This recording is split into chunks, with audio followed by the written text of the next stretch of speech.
Welcome to this Launch Your Classroom interview. Today we have Ryan Hennessy with us. Ryan, thank you for joining us. Thank you for having me. Great. So we've been talking a lot about setting up your classroom.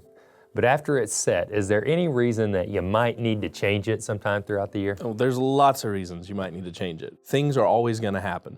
Typically, I'd say the most common one is there's a behavior management need.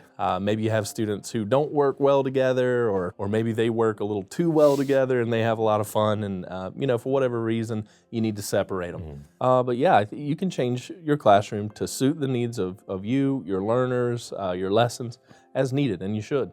So once a teacher has decided that they are going to make that change, what is the best way for them to communicate that to their students? I think it depends on the outcome that they're going for. I think it depends on the number of students impacted.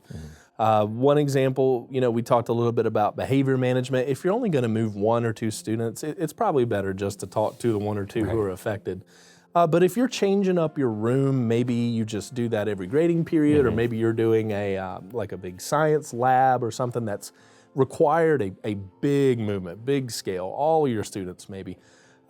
You should probably, when they come in and you help them to their seats, give them a little bit of an idea of why you did it and how they are going to operate now. Yeah, great. So I know something else that's really important to you at the elementary level is safety. Are there times you may need to rearrange your room for safety issues?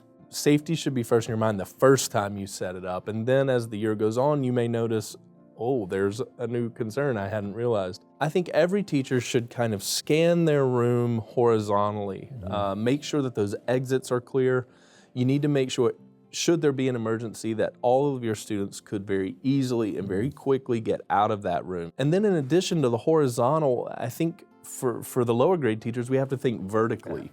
Are the materials an easy reach for your students? Can every student reach the calculators or the extra crayons or whatever it is you need? Because I don't know if your students did this, Kyle, but mine, if you put the calculators too high, they'll just climb up and get them, and you don't want students climbing the walls. And so, thinking horizontally about your exits, vertically about your materials, I think that's a really, really easy way to think of it.